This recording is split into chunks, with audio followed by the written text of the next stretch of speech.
So mga tol, matapos po nating maibalita sa previous vlog natin na kasado na ang laban ni OPBF Bantamweight Champion Kenneth Luber na magaganap na sa December 27 kontra dito kay Ayati Sailiki ng China. Kasama po sila sa main card sa laban ng Masamichi Yabuki versus Felix Alvarado para sa IBF Flyweight World Championship. So kanina lang mga tol, sumabog naman po ang balita. Nakasado na din ang laban ni former 3 Division World Champion General Casimero versus Tommy Sikusi ng Japan. Kasama din po sila lalaban sa card ng Masamichi Yabuki versus Felix Alvarado. So magkasama na naman pong lalaban si Casimero at Luber. Kaya suportahan po natin ang mga laban ng pambato natin. Kailangan maipanalo ni Casimero ang laban na yan para makabalik siya sa tuktok. Kapag natalo pa siya dyan, baka wala ng pag-asang itapat pa siya ng promoter sa malaking laban. Mismong promoter na po niya ang nagsabi na bibigyan pa nito ng isa pang chance si Casimero. Kaya sana wag nang sayangin ni Casimero ang pagkakataon. Sa kabilang banda naman mga tol, napag-alaman po natin na dinidiscuss pa ang Manny Pacquiao versus Rolly Romero.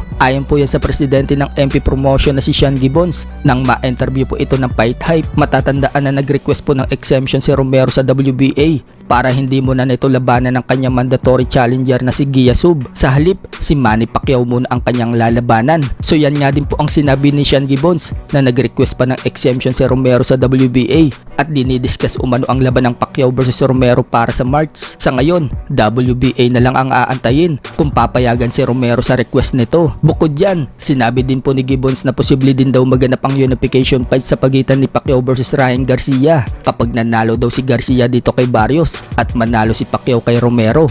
Sa ibang banda naman mga tol, matatandaan na nag-post po si Crawford tungkol kay Manny Pacquiao at sinabi nitong 2015 pa noong subukan niyang labanan si Manny Pacquiao. Kaso iniiwas daw ng top rank si Manny Pacquiao sa kanya. Cash cow daw kasi itong si Manny Pacquiao noong panahon na yan. Dagdag pa ni Crawford, nare-respeto umano niya si Manny Pacquiao pero ilang beses na daw na knockout itong si Manny Pacquiao. Kaya kung alam mo daw yung boxing, marami daw pagkakataon na pwede daw siyang labanan ni Manny Pacquiao. Pero kung nangyari daw yan, hindi daw niya bibigyan ng chance si Manny Pacquiao na manalo sa kanya. So marami nga po ang mga solid fans ni Manny Pacquiao ang umatake sa post ni Crawford. Nakipagsagutan pa nga po si Crawford sa sinabi ng isang fan na wala pa daw nakalaban si Crawford na tulad ni Eric Morales at Marco Antonio Barrera. Buwelta nga po ni Crawford dyan mga tol. Yung tatlo daw na yan, papahintuin lang daw niya. So kasama nga po dyan si Manny Pacquiao na pahihintuin ni Crawford. So sumagot na nga po si Manny Pacquiao sa mga banat ni Crawford sa kanya. Walang galit nga pong sinagot ni Manny Pacquiao itong si Crawford. Sinabi ni Manny Pacquiao na all love champ,